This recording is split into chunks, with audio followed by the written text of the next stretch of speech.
Oi, gente, aqui é a Viviane Pereira. Eu estou pré-candidata a vice-prefeita pelo PSOL aqui na cidade de São Caetano e hoje eu estou aqui com a Leandra, professora da nossa rede municipal. A gente vai trocar uma ideia sobre educação de qualidade. Oi, Leandra. Olá. Seja bem-vinda, se você está confortável, sinta-se à vontade. Vamos lá. O que te motivou? Me conta um pouquinho da sua história, né, da sua história pessoal, que te traz até aqui na sua trajetória e o que te motivou a ser pré-candidata a vereadora pelo PSOL. Originalmente eu sou imigrante, né? Eu venho do Nordeste, onde eu tenho a minha primeira formação, que é em História. Foi no Nordeste que eu iniciei a minha caminhada como militante. Participei de movimentos estudantis tanto na UME como na UBS, na UNE. Fui diretora de gênero pelo PCdoB, né, um partido também de esquerda. E com o tempo, né, a vida acaba afastando a gente de alguns eventos, né? Que acabou me afastando, que eu precisei vir para São Paulo. Em São Paulo eu passei no concurso para ser professora de educação infantil aqui em São Caetano do Sul, o que me deixou muito feliz, né? Porque você sempre escuta São Caetano do Sul, a cidade, né, maravilhosa, com ótimos IDHs, e fui para a prática de sala de aula. Que aí é o que a gente estava conversando, não é você que é militante, é a militância que vem até você. E eu fiquei estarrecida com a realidade da educação de qualidade, né? Ou até nos dias de hoje, quando eu pego um Uber e falo que trabalho em São Caetano, é aquele, nossa, parabéns, você trabalha em São Caetano. Parece uma boa notícia, né? Nossa, maravilhoso, eu falo, só que não, né? E todos os educadores e educadoras que possam estar me ouvindo, elas vão entender sobre o que eu estou falando. Falta de profissionais, a gente vê salas superlotadas,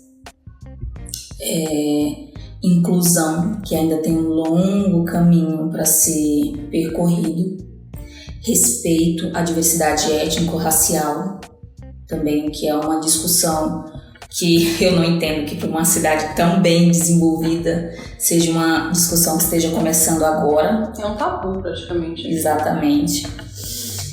Então é isso, você vê a realidade com qual tanto as crianças são tratadas quanto os servidores da educação, não tinha como. Nós não temos um sindicato que nos represente, né? Nós também temos diariamente, né, problemas de assédio, né? Porque não entendo como, mais uma vez, a cidade tão maravilhosa, a direção ela não seja eleita pelo próprio corpo docente, pela própria comunidade, né? Ela seja indicada. Então, como assim? Quem sabe o que realmente a escola precisa é quem está lá dentro da sala de aula, é quem utiliza o serviço. Então, como assim você não pode eleger o seu diretor e a sua diretora? A direção, ela fica ociosa, né? Ansiosa. Você tem a certeza do que você está naquele cargo agora, mas você não tem a certeza a posterior, principalmente em período eleitoral. Que aí em período eleitoral é que a coisa ela é mais escancarada, né? E olha que eu entrei em 2018, né? Porque no âmbito educacional você escuta outras histórias que você fica ainda mais estarrecida. Que vem de mais longa data ainda. Que eu acredito que agora está mais reduzido pela influência da internet, né? Da tecnologia, como ela tem ajudado a barrar esse assédio, né? E também uma coisa que me deixou muito preocupada é a ideia de colocar profissionais contra profissionais. Porque na educação, quando você se forma para trabalhar na educação, uma das primeiras aprendizagens é que todos que têm contato com a criança são educadores. Sim. Todos são educadores. Todos possuem a sua importância durante esse processo. Né? Claro que alguns têm um determinado estudo para determinado objetivo, mas todos eles possuem a sua importância. E eu sinto, dentro do sistema de São Caetano, a tendência de separar essas forças, o que prejudica muito a aprendizagem da criança. Tá. Né? Você, com esse tempo que eu tive também na secretaria, você olha um discurso maravilhoso de olhar sensível para a criança. Mas será que esse olhar sensível está sendo para a criança mesmo? Porque se eu não penso na qualidade de serviço pro educador, será que esse educador vai ter condições de dar uma qualidade na educação para essa criança? Os educadores recentemente receberam uma sala de professores. Recentemente, com um computador e uma impressora. E como que trabalha? Como? Bom, isso já me leva à segunda pergunta que eu ia te fazer. Você então é uma professora. Por si só, isso já diz muita coisa no nosso país. É uma honra ser um professor, apesar de a gente saber de todas as deficiências que tem, né, no reconhecimento para com essa função. Mas ser professora é de fundamental importância para a formação da nossa sociedade. E você, então, é uma militante da educação de qualidade, né? Considera-se assim. Como que você tem visto o dia a dia dentro das escolas públicas, né? Você leciona dentro de uma escola municipal aqui no município. Como que tem sido o dia a dia? Quais são as barreiras, os obstáculos ou até mesmo os pontos positivos que tem sendo dentro do corpo de funcionalismo da prefeitura municipal? Enquanto a educação infantil, eu acredito que a prefeitura tem que avançar muito, né? E eu parto do principal, que é o olhar sensível para a criança. Primeiro, quando você olha uma unidade, você vê pisos de cimento. Ih, com crianças. Com crianças. E criança é natureza, criança é movimento. Explora, né? Isso. E nós vemos um discurso na Prefeitura de São Caetano de que o olhar sensível é do professor. Mas quando você pensa em estrutura, cadê o olhar sensível? Quando você pensa no respeito ao tempo, cadê o olhar sensível? Quando você pensa na diversidade que é ser criança, porque não existe um único tipo de criança. São vários tipos. É um leque tão lindo de se ver que você vê cortado. Um período tão rico, né? E tão rico, importantíssimo. Esses 3 primeiros anos infantis, que é a primeiríssima infância, é aquele que vai dizer como esse jovem vai ser no futuro. E você vê prédios com cimento. Pouca natureza. Pouca natureza. Aí fica a cargo só do profissional que tá na linha de frente. Ter esse olhar sensível. Ah, se vira aí. Exatamente. Faz acontecer a educação de qualidade. Desculpa. Você tem que... Inclusive, houve agora atualmente uma mudança da carga horária, né? Que é dividida em HPC, HPI e HPL, que é horário de planejamento individual, horário de planejamento coletivo e livre. Esse livre, ao meu entender, nada mais foi dizendo: ó, professor, o material que nós não temos na escola, você vai usar esse horário para você ir buscar. Porque você não tem material de natureza dentro das escolas. É muito difícil você encontrar. O espaço de criatividade da criança, que é o espaço junto à natureza, ele é reduzido a um espaço mínimo. Pouquíssimas escolas, se não me engano, são 2, né, que foram inauguradas agora, que a gente pode garantir que haja esse espaço. Mas se você for fazer um tour por todas as escolas de educação infantil, você vê esse espaço fundamental para o desenvolvimento da criança reduzido a um quadrado. E essas escolas recém-inauguradas, elas são mais vistas, são no centro, né? Exatamente. Recebe bastante visibilidade, bastante mídia e superlotou a fila de espera dessas escolas. Mas as escolas que são espalhadas pelas periferias da cidade não têm a mesma atenção, não têm o mesmo investimento em infraestrutura. Exatamente. As famílias que lutem, né? Isso. Um outro ponto que me chama muito a atenção sobre esse olhar sensível é com as recentes reformas, né? Reformas que menos de um ano depois já necessitam de reparação, né? Eu trabalhei numa escola que há 10 anos ela tem problema de abastecimento de água. Recentemente houve uma reforma, mas o processo persiste, o problema persiste até hoje. Como pode uma coisa dessas? Não é tão difícil, tão complexo de resolver, né? Não. Você tem recursos, você tem profissional, você tem uma secretaria de obras e as coisas. Assim, o problema de abastecimento de água ele é muito recorrente nas escolas da cidade. Então, como é possível isso? E principalmente quando se fala de educação infantil. Você trabalha de crianças de 4 meses até 5 anos de idade. As MEIs, elas trabalham com até os 3 anos de idade. São crianças que utilizam fralda. Sem água. São crianças que elas precisam manipular vários tipos de alimentos, tanto os elementos da natureza, quanto elementos diversificados como farinhas, ovos, alimentação, para que elas entendam sobre a experiência do mundo que existe ao seu redor. Como elas vão fazer isso sem água? Nossa. É escancarado o descaso, né?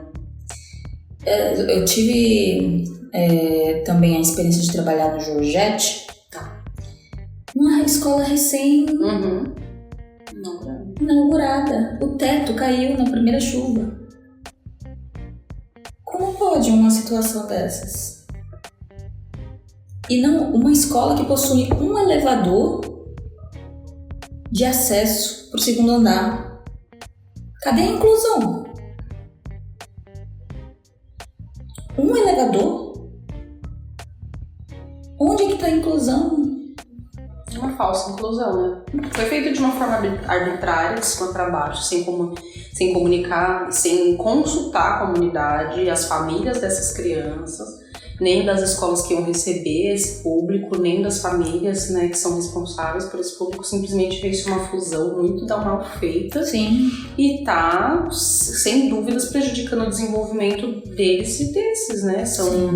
É natural e é esperado que haja uma inclusão progressiva, né, para que esses públicos convivam e a gente diminua as barreiras, né? Mas não dá para ser feito de qualquer jeito, né? Sim. E quando a gente olha pro Estatuto da Criança e do Adolescente, que fala que criança e adolescente devem ter prioridade absoluta na formulação de algumas políticas públicas, a gente percebe nitidamente que não tem essa prioridade. É uma reforma estética, é uma educação estética, é um quadro de funcionários que muitas vezes é estético, porque a direção da escola ela é responsável por toda a estruturação daquela escola, pela estruturação do ensino-aprendizagem, de como esse profissional é visto, é valorizado. E aí a gente passa também pelo piso do funcionário. Né? Conta um pouquinho da experiência de vocês em relação ao pagamento realmente de vocês. Ele aqui em São Caetano não é feito da forma que deveria. Então, estarrecedor, né? A cidade Luz de São Caetano do Sul é o único município dentro do ABC que não faz o pagamento do piso. Que já é baixo, que já é uma luta, né? Exatamente. E além de não fazer o pagamento do piso, nós temos também o problema do pagamento do salário base, né?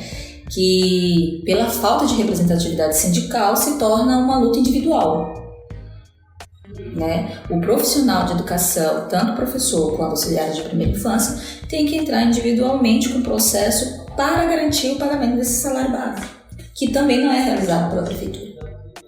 Então nem o básico, nem o necessário a prefeitura garante aos profissionais. as crianças são os nossos pupilos, né? Eles são o nosso futuro. Olha como a gente gosta das crianças. Exato. Porque tudo isso, claro que existe a subvalorização do profissional, mas se a gente pensar que ele é o profissional da ponta, que lida direto com a nossa prioridade, né? Com a nossa parte mais frágil da sociedade, que são as crianças, aí você vê que o desmonte, né? O desmonte da educação, ele acontece até em São Caetano. Apesar da mídia ser completamente oposta disso, né? Como cresce os índices, e o índice daquilo e o índice daquilo outro, enquanto a gente que tá lá dentro mesmo, no chão, né, do funcionalismo público, percebe que não é assim. E não é algo que eu falo levianamente, é um estudo comprovado, né? Que a educação da criança, ela passa diretamente pelo bem-estar do adulto. Então, nós temos uma rede de educação que primeiro não valoriza o servidor público enquanto servidor da educação. E aí a gente pode ver essa desvalorização de vários modos, desde o desrespeito ao pagamento ao piso, ao salário base, a falta de condições de trabalho. Eu pude presenciar escolas que eram abertas sem materiais, sem colchão, sem portão de segurança, com uma escada, a sala de um lado e a escada de acesso do outro, com crianças de 2 anos de idade. Isso sem falar na inclusão, né? Que a gente pensa da seguinte forma: o profissional de educação ele necessita de uma formação continuada. Sim. Isso está estabelecido até na LDB, que é a Lei de Diretrizes e Bases da Educação. Mas nós, como servidores públicos, a Secretaria de Educação, ela tem essa obrigação de fornecer essa educação continuada, que ela não é fornecida. Se você entrar hoje numa escola de educação infantil, eu posso dizer até numa escola de ensino fundamental, quantos profissionais vão poder falar para você que houve uma formação para educação inclusiva? Quantos profissionais tiveram uma formação para entender se uma criança com TEA estiver no ápice, no seu momento de explosão, como você deve reagir? Eu te garanto que todos vão dizer que não tiveram. Os que disseram que tiveram é porque eles foram atrás.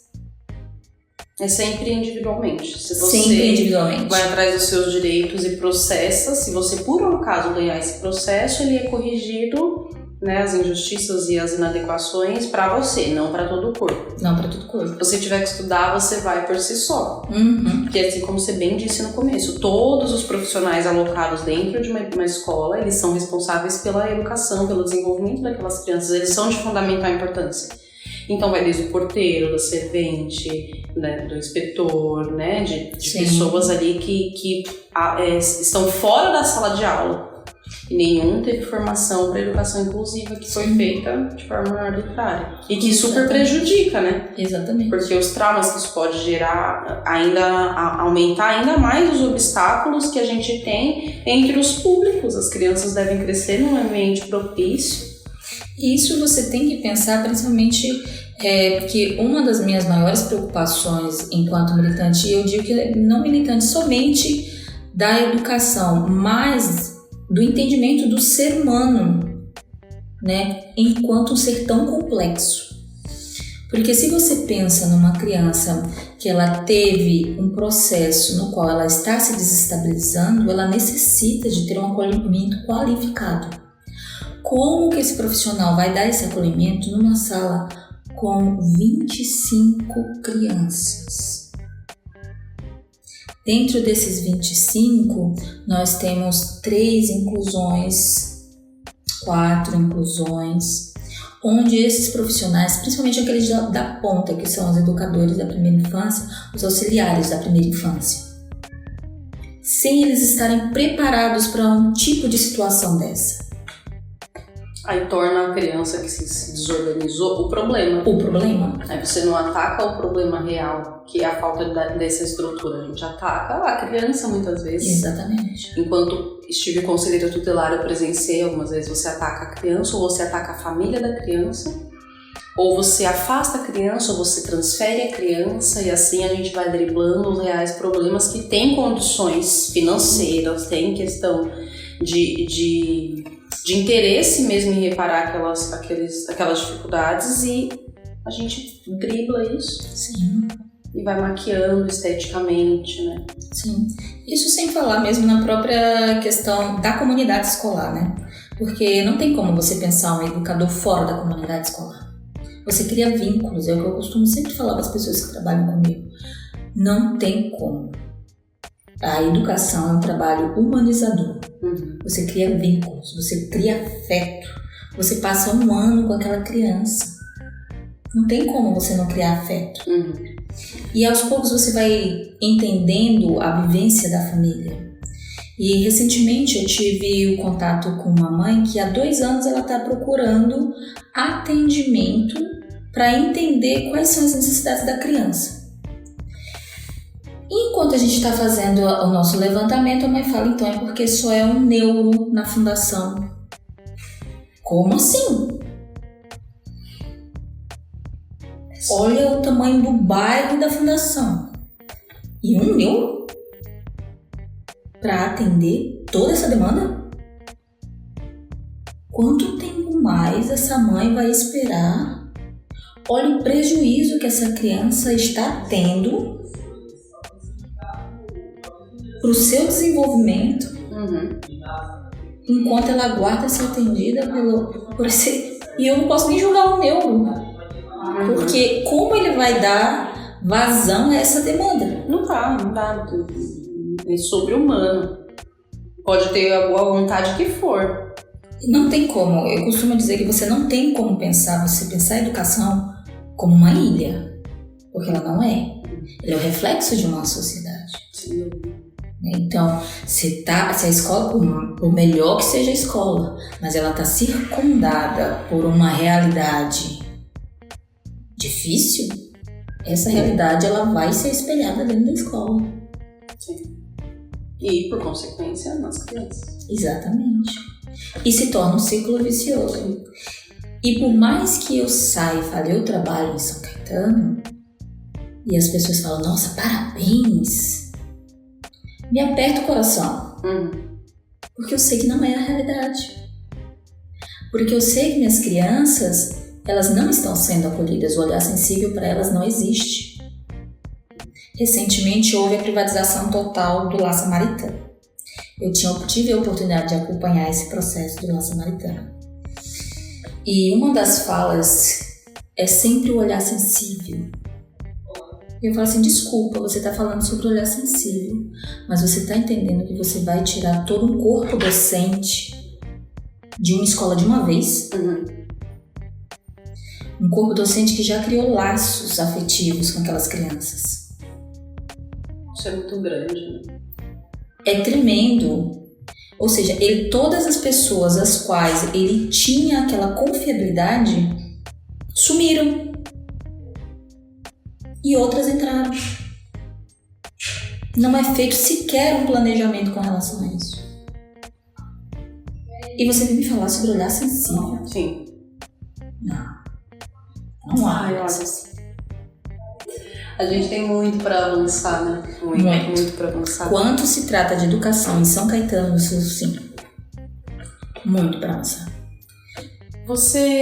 Vamos considerar então, você está pré-candidata, certo? Sim. Em breve candidata. Vamos olhar lá pra frente. Daqui 4 anos, Leandra foi eleita vereadora na Casa Legislativa daqui da cidade. Batalhou. E no final desses 4 anos, quais projetos, quais melhorias você gostaria de ter aprovado enquanto vereadora, enquanto uma representante da comunidade, principalmente da comunidade escolar? Bem, primeiro eu quero garantir aos educadores, né? E quando eu falo educadores, eu não quero me dirigir somente aos professores. Eu estou me dirigindo a todo servidor da educação. A sua valorização através de condições dignas de trabalho. E quando eu falo condições dignas de trabalho, você fala sobre um arsenal de materiais. Porque não adianta nada você ter um espaço quadrado menor do que essa sala, com um computador e uma impressora, por um corpo de 16 professores. Um lugar adequado na qual eles possam se alimentar, o que isso não existe na maioria das escolas.